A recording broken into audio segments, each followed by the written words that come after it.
Close your eyes and imagine an island.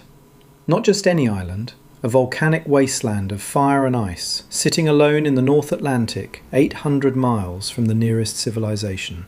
For thousands of years, no human ever set foot there. No stone tools, no ancient settlements, nothing.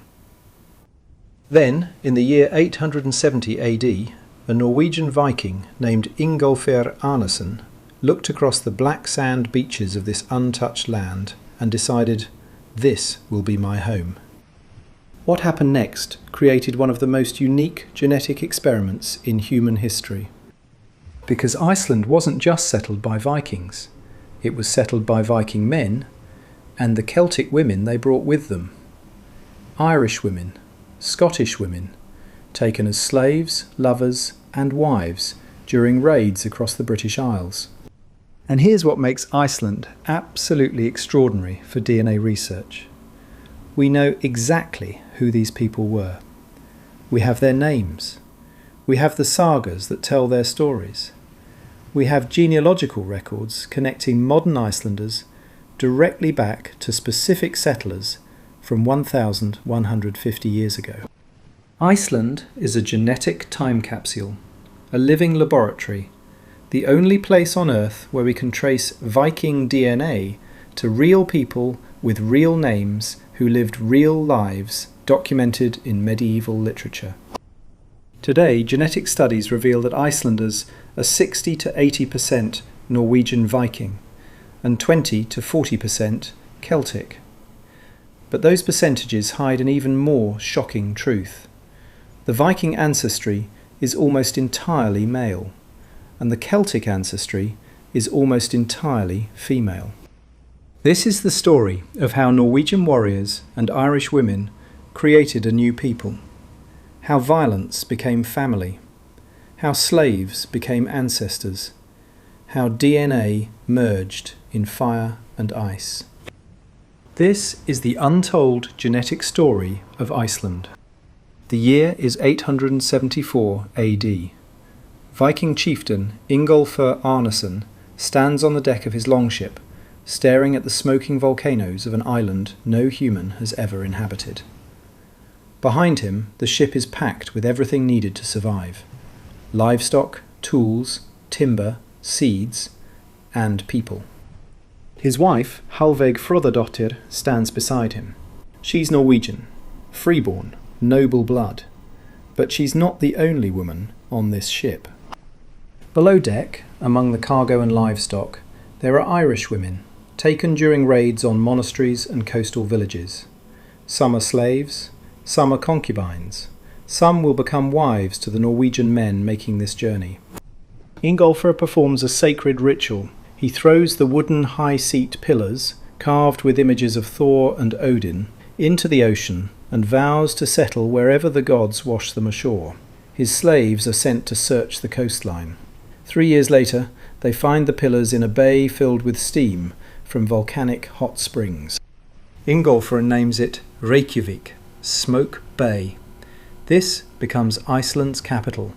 It remains so today, 1,150 years later. But Ingólfr was not alone.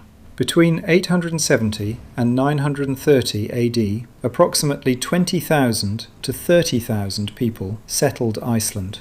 The Landnámabók, the Book of Settlements, records the names of over 400 primary settlers and 3,000 secondary settlers. Genetic studies published in the American Journal of Human Genetics in 2000 analysed the founding population. Here's what they found. Y DNA, patrilineal, follows the male line, 75 to 80% Norwegian, 20 to 25% Celtic, meaning Irish or Scottish. mtDNA, matrilineal, follows the female line, 37% Norwegian, 63% Celtic, meaning Irish or Scottish. Read that again. The male ancestors are overwhelmingly Norwegian Viking. The female ancestors are majority Celtic. This is not a balanced migration. This is conquest meeting captivity. This is Viking men bringing Celtic women to a new world. Let's talk about one of them. Her name was Melkorka. The Laxdæla saga tells her story. Melkorka Melkjartansdóttir was an Irish princess, daughter of King Melkjartan of Ireland. She was kidnapped by Vikings during a raid and sold into slavery in Norway. A Norwegian chieftain named Höskuldr Dala Kolsson bought her at a slave market. But here's the twist. Melkorka pretended to be mute. For years, she never spoke a word. Höskuldr kept her as a concubine. She bore him a son, Olafur Pi Höskuldsson, who would become one of Iceland's most powerful chieftains. One day, Höskuldr discovered Melkorka speaking fluent Irish to their young son, teaching him her native language in secret. When confronted, she revealed her true identity. She was royalty, not a common slave.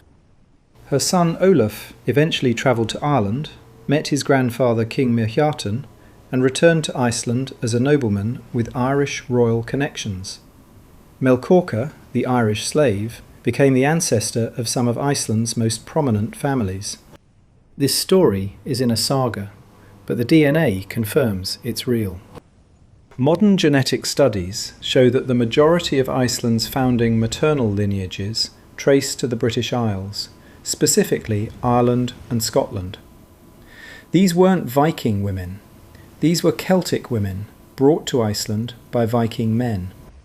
Some came as slaves, some came as wives. Some, like Melkorka, came as both. The settlement of Iceland was not peaceful. It was an extension of the Viking Age, an age of raids, slavery, and conquest.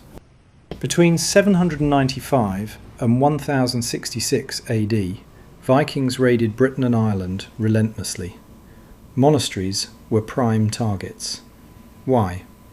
They were undefended, wealthy, and full of people who could be enslaved. The Anglo-Saxon Chronicle records, "In this year terrible portents appeared over Northumbria and miserably frightened the inhabitants. These were exceptional flashes of lightning, and fiery dragons were seen flying in the air. And soon followed a great famine, and after that, in the same year, the harrying of the heathen miserably destroyed God's church in Lindisfarne by rapine and slaughter." That was 793 AD, the raid on Lindisfarne, the beginning of the Viking Age. For the next 200 years, Irish coastal settlements lived in terror of longships. Women and children were taken, men were killed or enslaved, entire villages disappeared. A 2001 genetic study published in the American Journal of Human Genetics by Helgason and colleagues analysed mitochondrial DNA from 467 Icelanders. They found 62% of maternal lineages originated in the British Isles and 38% originated in Scandinavia. But here's the kicker. When they analysed Y DNA, patrilineal, the results flipped. 75% of paternal lineages originated in Scandinavia, and 25% originated in the British Isles. This is not random, this is a sex-biased migration pattern. Norwegian men plus Irish and Scottish women equals Icelanders. But why so few Norwegian women? Why did Viking men prefer, or need, Celtic women?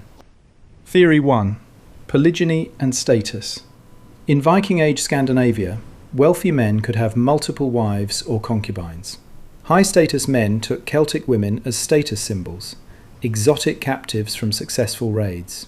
These women bore children who became legitimate heirs. Theory 2. Population pressure. Norway, in the 9th century, was overpopulated. Land was scarce. Younger sons inherited nothing. They went Viking, raiding abroad to gain wealth and status. Iceland offered land, but not enough women migrated from Norway. Celtic women filled the gap. Theory 3. Forced migration. Let's not romanticize this. Many Celtic women didn't choose to go to Iceland. They were slaves. The Sagas are clear about this. Slave women bore children to their Viking masters. Those children, half Norwegian, half Irish, became Icelanders. But here's where the story gets complex and fascinating. Those children were not considered half-breeds or second-class citizens. In Iceland, ancestry mattered less than land and power.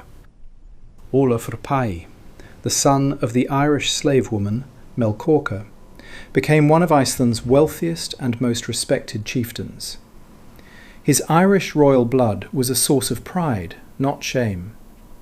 His descendants became the Sturlungs, one of Iceland's most powerful families. Another saga, the Brennu Njal saga, tells of Njal Thorgeirsson, one of Iceland's wisest men. His wife, Bergthora, was descended from both Norwegian and Irish lines. Their sons became legendary warriors. Iceland's population was small, maybe 30,000 people by the year 1000. Everyone intermarried. Norwegian and Celtic bloodlines merged completely within 3 to 4 generations. By 1100 AD, there was no longer a distinction between Norwegian Icelanders and Celtic Icelanders. There were just Icelanders, a new people forged from two worlds. Here's what makes Iceland absolutely unique in the world. We can check the sagas against the DNA. The Icelandic sagas, written in the 13th and 14th centuries, tell the stories of the settlement era, 870 to 930 AD, and the conflicts that followed. For centuries, historians debated, are these sagas history or fiction? Genetic genealogy is giving us the answer. They're history. In 2003, Decode Genetics, an Icelandic biotech company, launched the Icelandingabók project, a complete genealogical database of every Icelander from settlement to present. Over 95% of Icelanders who have ever lived are included. Using this database, researchers traced modern Icelanders back to specific saga characters. And here's the stunning discovery. The sagas are remarkably accurate. Example 1. Egil Skallagrimsson. The Egil saga tells the story of Egil Skallagrimsson, one of Iceland's most famous Viking poets and warriors. Born around 904 AD, Egil was a violent, brilliant, contradictory man. He killed his first man at age 7. He wrote some of the most beautiful poetry in Old Norse. He fought for kings and insulted kings. He was exiled, enriched, and outlawed. The saga claims Egil descended from Norwegian nobles and had children who founded prominent Icelandic families. Genetic genealogy confirms thousands of modern Icelanders descend from Egil Skallagrimsson. His Y-DNA haplogroup, R1a, has been identified in his descendants. The saga's family tree matches the genetic tree. Example 2. Oiður djúpúðga. Oið, the deep-minded. Not all settlers were men. The Laxdæla saga tells of Oiður djúpúðga, Aud the deep-minded, a Norwegian noblewoman who settled Iceland around 900 AD. Aud's story is extraordinary. She was married to a Viking king in Dublin. When her husband and son were killed in battle, she didn't remarry or submit to male relatives. She commissioned a ship, gathered her household, including Irish slaves and freedmen, and sailed to Iceland. She claimed a massive territory in western Iceland and distributed land to her followers, including freeing some of her Irish slaves and granting them land, unheard of for the time. Genetic studies show that Aud's descendants carry both Scandinavian and Irish DNA, reflecting her household's mixed origins. Her story of integration and power is written in the genes of her descendants. The Brennu Njal's saga, the saga of Burnt Njal, is Iceland's greatest saga. It's a sprawling epic of feuds, legal battles, honour and tragedy. The central character, Njal Thorgeirsson, is a wise and peaceful man, but his sons are warriors. The saga is set in the late 10th century and climaxes with the burning of Njal's farmstead by his enemies. Njal, his wife Bergthora, and their sons die in the fire. Genetic genealogy has traced the descendants of characters in this saga. The family trees described in the saga match genetic data. The farmstead where Njál was burned, Bergþórsfell, is a real place. Archaeological excavations have found evidence of a catastrophic fire in the late 10th century. The saga is history. The genetics prove it.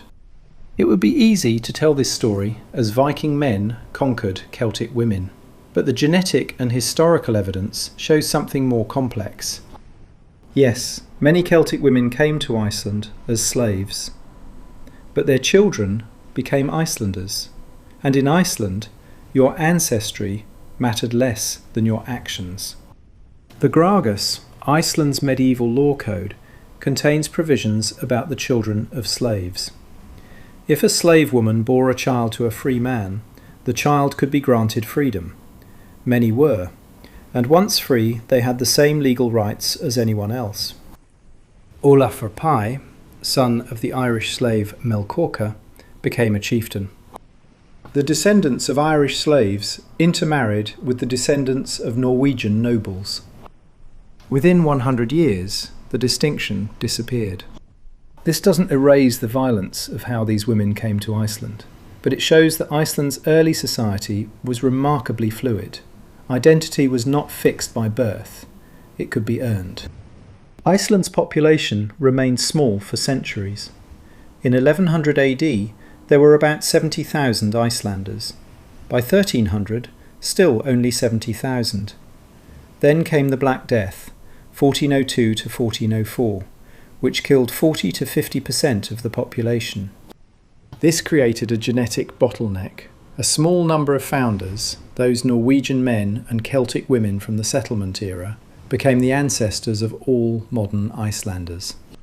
Today, every Icelander is related to every other Icelander. The average genetic distance between two random Icelanders is equivalent to third or fourth cousins. This makes Iceland a geneticist's dream. With complete genealogical records and a genetically homogeneous population, researchers can study hereditary diseases, genetic traits, and ancestry with unparalleled precision. And what they've found confirms the sagas. Modern Icelanders are the product of a specific historical event, the settlement of 870 to 930 AD, when Norwegian Vikings and Celtic women created a new people on a volcanic island in the North Atlantic. Let's return to mitochondrial DNA, the genetic material passed down from mother to child, unchanged for thousands of years. 63% of Icelandic mtDNA haplogroups are Celtic, Irish, Scottish, British. These haplogroups include H1, H3, common in Ireland, J1C, found in Scotland, and U5A1, ancient British Isles lineage. These are the genetic signatures of the women who came to Iceland between 870 and 930 AD. Women whose names we often don't know. Women who were slaves, wives, mothers, and ancestors. Their DNA is in every Icelander alive today. Every single one. When you meet an Icelander with blonde hair and blue eyes, remember, their maternal ancestor might have been a dark-haired Irish girl taken from a monastery in the 9th century. Her DNA is still there, passed down mother to daughter for 40 generations. In Iceland, there's a running joke. Before you date someone, you check if you're related. This genealogical obsession is written into Icelandic culture. Icelanders don't use family names, they use patronymics. If your father is Jon, your last name is Jonsson, son of Jon, or Jonsdottir, daughter of Jon. This keeps the genealogical chain visible. And Icelanders know their ancestry. Ask an Icelander where they're from, and they won't just say Reykjavík. They'll tell you which valley their ancestors settled in the 9th century. In 1996, Decode Genetics was founded in Iceland with an audacious goal: create a comprehensive genetic database of the entire Icelandic population. Why Iceland? Because its unique population history makes it perfect for genetic research. 1. Small founder population, genetic bottleneck. 2. Complete genealogical records, tracing back 1,000 plus years. 3. Geographic isolation, minimal immigration for centuries. 4. Homogeneous population, easier to spot disease-causing mutations. Over 50% of Icelanders have contributed DNA samples to genetic research.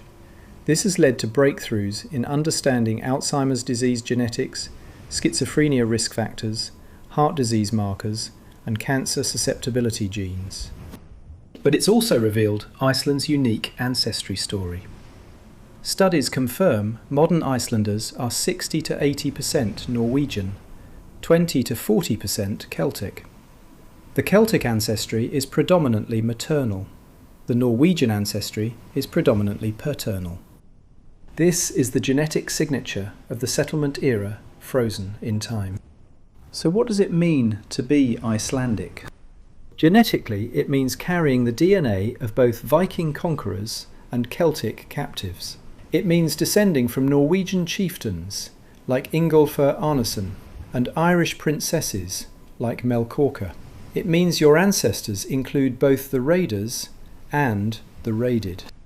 Culturally, it means belonging to one of the world's oldest continuous nations, one with unbroken genealogical records stretching back over 1,000 years. It means being able to trace your family tree to saga heroes and reading about your ancestors in medieval literature. Historically, it means being the product of a unique moment in time, when Norwegian Vikings sought a new land and brought Celtic women with them, creating a society that was neither purely Scandinavian nor purely Celtic, but something entirely new. Iceland is a genetic time capsule, a living link to the Viking Age, a place where DNA and sagas tell the same story. And that story is this: Icelanders are not Vikings. They are the children of Vikings and Celts. They are the descendants of warriors and slaves, chieftains and captives, who came together on a volcanic island and created a new people.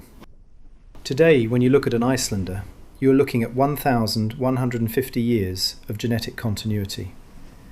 You're seeing the direct descendants of the people described in the sagas, real people with real names, whose lives are documented in medieval manuscripts.